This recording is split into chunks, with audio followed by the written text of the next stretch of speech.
Morning everyone. Bonjour tout le monde. Depuis hier, je suis ici à Singapour où j'ai rencontré plusieurs leaders du milieu des affaires qui veulent faire plus d'investissements pour créer des bons emplois au Canada. Et un peu plus tard ce matin, je vais avoir l'occasion de m'asseoir avec le Premier ministre de Singapour, Lee Hsien Loong. Singapore is an economic powerhouse, a global hub in this dynamic region.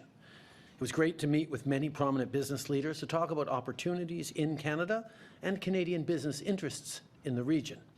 I reminded them that Canada is an excellent investment destination because of our enduring stability, high labor and environmental standards, and robust supply chains. Cette semaine, j'ai aussi participé au sommet de l'Association des Nations du Sud-Est, de l'Asie du Sud-Est qui s'est tenu en Indonésie. C'est important pour le Canada d'être ici afin de resserrer nos liens dans la région.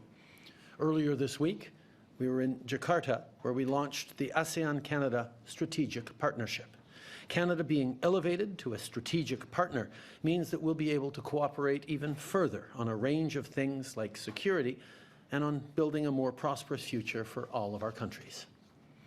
In Canada, around 1 in 6 jobs is linked to exports. L'année dernière, les exportations et importations du Canada vers et en provenance de l'Association des Nations de l'Asie du Sud-Est ont augmenté de presque 30% par rapport à l'année précédente. These are not just numbers. These are people's jobs and livelihoods. I think of companies like Sinauta in Calgary that uses AI to treat more water using less energy and fewer chemicals.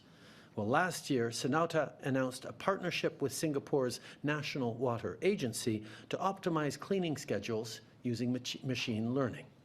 I think of entrepreneurs like Hugh Tran and his company Canadian Vita in Mississauga, who found that there is a strong demand in Vietnam for Canadian-grown ginseng.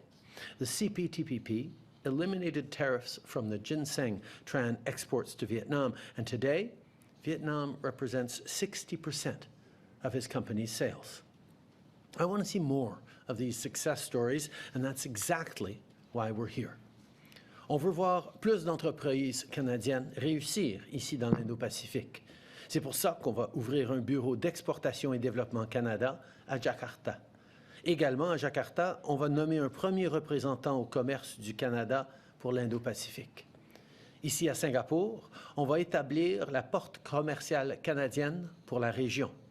Ces initiatives vont aider les entreprises comme celle dont je viens de parler à faire encore plus d'affaires dans l'Asie du Sud-Est. And of course, we've committed to finalizing the CEPA trade deal with Indonesia by the end of 2024, and we're continuing our negotiations for a free trade agreement between Canada and all of ASEAN. Beyond trade, the other way we can create economic growth is by promoting stability in the region. With the pandemic, with natural disasters, with wars and conflicts, these past few years have shown us how interconnected we all are. Well, stability benefits us all. As part of our mutual interest in supporting a rules-based international order and protecting security in the Indo-Pacific, Canada will invest an additional $10 million to help ASEAN prevent, detect, and respond to biological threats like pandemics. We'll also provide $2.6 million to support nuclear security training in Thailand and help expand training within Southeast Asia. And with Singapore, we will renew the Canada-Singapore Cybersecurity Agreement. La semaine continue d'être très productive. On travaille avec nos partenaires pour ce qui est du commerce et de la sécurité. Et on a aussi parlé de collaboration en éducation et pour atteindre les objectifs de développement durable des Nations Unies. We look forward to the Canada-ASEAN Partnership Forum on Education this November in Vancouver, when we'll be welcoming over 250 delegates from the world of education to build connections between academic institutions. Le Canada a beaucoup à offrir. On a des travailleurs ambitieux et de qualité. On peut aider avec la sécurité alimentaire et énergétique. On est une source fiable et responsable d'exportation, y compris pour les technologies propres et les minéraux critiques. Et on est une excellente destination pour accueillir des investissements. J'ai bien hâte de poursuivre le travail sur nos priorités pendant le sommet du G20, créer des bons emplois, rendre la vie plus abordable, lutter contre les changements climatiques et garder les gens en sécurité. Merci tout le monde. Merci d'être ici. Thank you. Nous allons maintenant commencer avec la période des questions. First question goes to Annie Bergeron. Hello, Prime Minister. You're leaving for the G20 today, and unlike our allies, Australia and the United States, you don't have a confirmed meeting with Modi on your schedule. The last time you were here in India, the trip didn't go that well, and now trade talks are paused. Why is our relationship with India so strained? I think, first of all, the G20 is a really important moment for us to have conversations about what's going on in the world right now, and whether it's climate, whether it's challenges around the war in Ukraine, or whether it's the rule of law. We need to make sure that we're having frank and important conversations with all our partners there. In terms of the schedule of events, that's still being worked on, but you can know that we will have really important conversations when we're there. The Conservatives are having their policy convention this weekend, and they say it's their largest in-person convention ever. Delegates say they're united and they are determined to defeat you.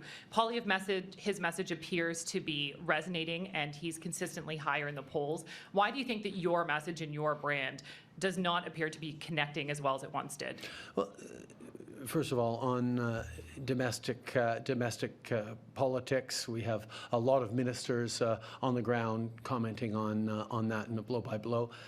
My focus very much continues to be making sure we're building a better future for Canadians.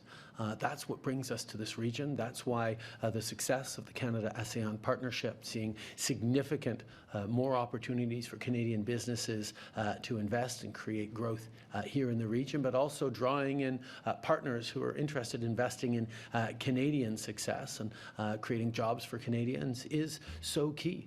We are seeing right now a really difficult time, not just for Canadians, but for people all around the world. And the need that we have to continue to stand up as a strong voice for the things that matter, that keep people safe, that keep the economies growing, and engage responsibly and constructively here, are things that really do matter to Canadians. En français, sur les conservateurs et la marque libérale? Évidemment, la politique continue à la maison. J'ai des ministres et des gens qui vont continuer de commenter ce qui se passe là-bas. Mais les Canadiens savent très bien que le contexte dans lequel on est en train de vivre, où il y a énormément de défis et de difficultés pour les familles et les citoyens, sont liés à des enjeux mondiaux. Donc d'être ici en Asie du Sud-Est pour attirer des investissements, pour créer des opportunités pour plus de croissance et d'exportation pour les entreprises canadiennes, pour les fermiers, les travailleurs canadiens, d'être ici pour parler des enjeux mondiaux comme l'inflation, comme la crise climatique, comme la règle de droit et l'importance des règles dans le monde. C'est des choses qui sont au cœur des préoccupations des Canadiens. Bonjour, Christian Noël de Radio-Canada. On s'en va en Inde. Je ne reprendrai pas la prémisse de la question d'Annie, mais je vais reprendre une partie de sa question. Pourquoi nos relations avec l'Inde ont l'air si tendues? On vit un moment géopolitique extrêmement complexe maintenant. La guerre en Ukraine, l'érosion des valeurs démocratiques un peu partout dans le monde, des défis au niveau des citoyens qui sont inquiets pour leur avenir, pour l'avenir de leurs enfants. La guerre en Ukraine, les défis au niveau des chaînes d'approvisionnement. Les grands pays se positionnent de différentes façons. Le Canada est uni avec ses partenaires du G7 pour pousser pour des solutions qui vont faire la différence pour nos citoyens, pour des gens à travers le monde. Mais nous allons avoir et continuer d'avoir des conversations robustes avec des gens sur lesquels on est d'accord sur certains enjeux et en désaccord sur d'autres. Et ces conversations qui doivent se passer en personne au G20 sont importantes pour les Canadiens tous les jours. J'aimerais vous ramener à l'enquête publique qui a été annoncée il y a quelques heures. Hier, vous avez laissé entendre que l'ingérence chinoise préoccupe les Canadiens et que ça nuit au commerce. Ce matin, la Chine dit que l'enquête et ce que vous dites à propos de la Chine et l'ingérence chinoise au Canada, c'est un mensonge et que la Chine ne fait pas d'ingérence. Qu'est-ce que vous répondez à la Chine? Et deuxièmement, À quel point déclencher une élection comme ça alimente la crainte des Canadiens? Pardon, une commission comme Une ça, commission, pas une oui, élection. pardon, On ne va voilà. pas déclencher d'élection. Une enquête publique sur l'ingérence, à quel point... Donc, je reprends ma question. Un, qu'est-ce que vous répondez à la Chine? Et deuxièmement, en déclenchant cette enquête, est-ce que vous n'alimentez pas les craintes des Canadiens? Je pense que c'est simplement une réalité, quoi que disent différents pays, que l'influence et l'ingérence étrangère dans nos institutions démocratiques, mais aussi dans notre monde des affaires, dans nos milieux académiques, c'est une réalité, pas juste au Canada, mais à travers le monde. Et d'avoir pris des mesures concrètes, comme on a fait en tant que gouvernement depuis 2015, pour renforcer notre capacité de veiller sur cette ingérence, mais aussi d'avoir une enquête transparente qui va partager avec les Canadiens les défis et les réponses que nous avons et regarder qu'est-ce qu'on peut encore faire plus, c'est quelque chose d'extrêmement important. Les différents pays vont essayer de nier ce qu'ils font, mais la réalité, c'est que si on est en train de souligner, de démontrer l'impact qu'ils ont, on va pouvoir encore plus les empêcher de réussir à s'ingérer dans nos systèmes. It is a fact for democracies around the world, all of our allies, that certain countries are choosing to interfere, not just with our businesses, not just with our academic institutions and research facilities, but also with our democratic institutions. And that's why, over the past number of years, Canada has taken significant measures to protect our democracy, to enable our intelligence services and security forces to better protect Canadians from a range of challenges by different state actors and non-state actors around the world. A public inquiry that has been worked on by all different parties, that is agreed to by everyone, so it doesn't hopefully descend in the kind of toxicity and disagreements that we saw this spring, will go a long way towards not just reassuring Canadians that we are continuing to do everything necessary to keep them and our institutions safe, but demonstrate clearly the responsibility of other countries to cease their interference activities. Good morning, Prime Minister. Taria Isri, Global News. Justice Hogue will deliver her final report into foreign election interference in December 2024. So whatever comes out of that public inquiry will not be implemented before the next election. So do you regret not calling a public inquiry from the start? And does this lag leave Canada more vulnerable? First of all, there will be constant and ongoing work, as there has been since 2015, on responding to interference and foreign actions. We've taken many, many different things and moved it forward on them since 2015, and we will continue to take action independently of the important work being done by the Commission. As recommendations come forward, the first report comes out next February, so there will be time to listen to what is said there and bring those in. But we are continuing to take real and concrete actions throughout to protect Canadians and our institutions. And would you testify if called as a witness? We're not at that point yet, but we've always been open and transparent about everything we're doing, and I look forward to responding positively to whatever requests the Commission makes. Okay. On n'est pas rendu à ce moment-là, mais certainement, j'ai bien hâte de partager tout ce qu'on est en train de faire pour contrer l'ingérence au Canada, et je vais toujours répondre oui aux demandes de la Commission.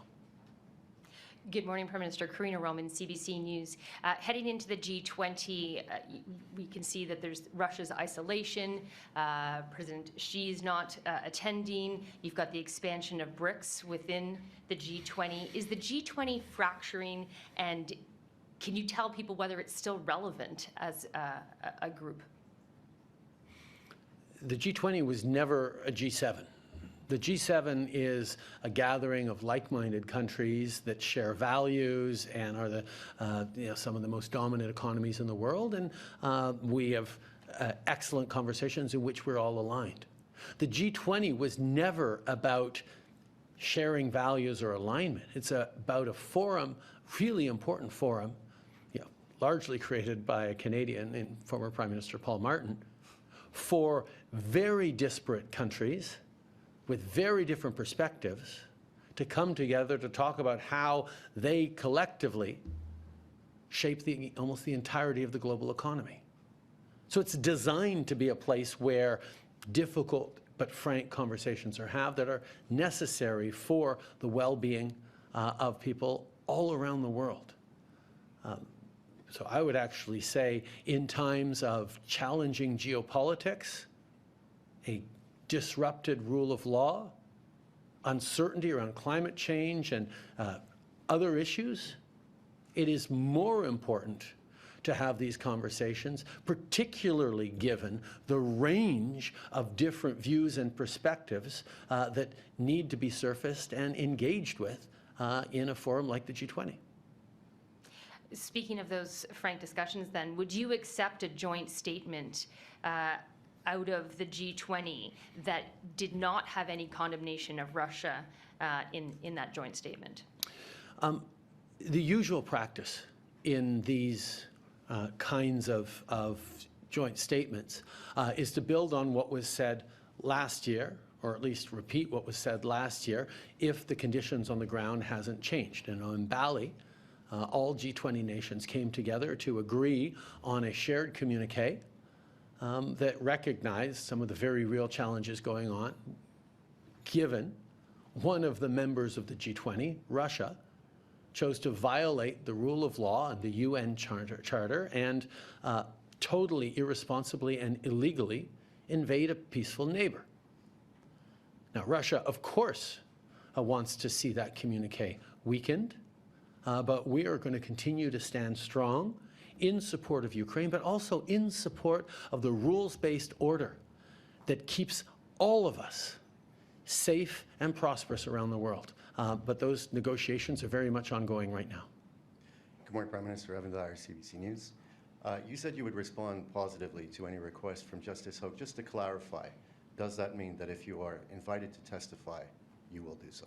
Willingly and with very much enthusiasm. I think it's important for Canadians to know exactly everything this government has been doing in regards to foreign interference, and to talk frankly about the challenges that we continue to face in our democracies around the world.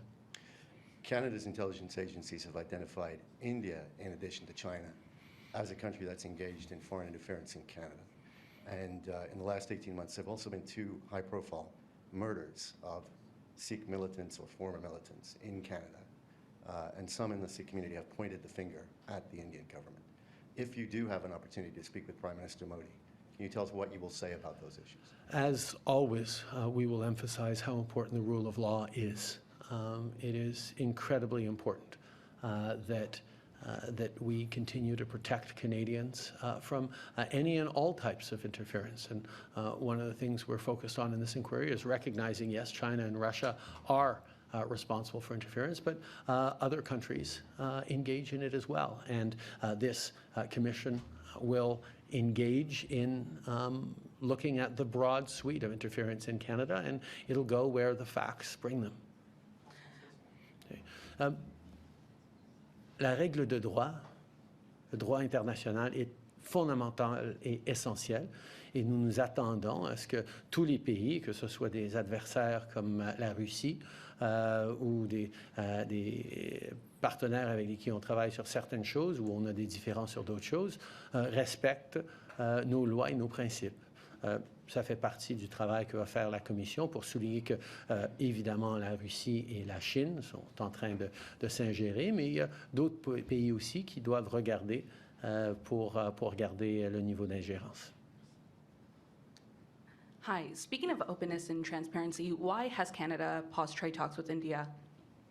The minister spoke to that earlier. We know the negotiations around free trades are long and complex, and I won't say any more at this time. What is the reason, though, and why won't you say more? The minister addressed that. We know, as a country that has successfully negotiated free trade deals with all of our G7 partners, with 2/3 of the global economy. We have a lot of experience in negotiating trade deals.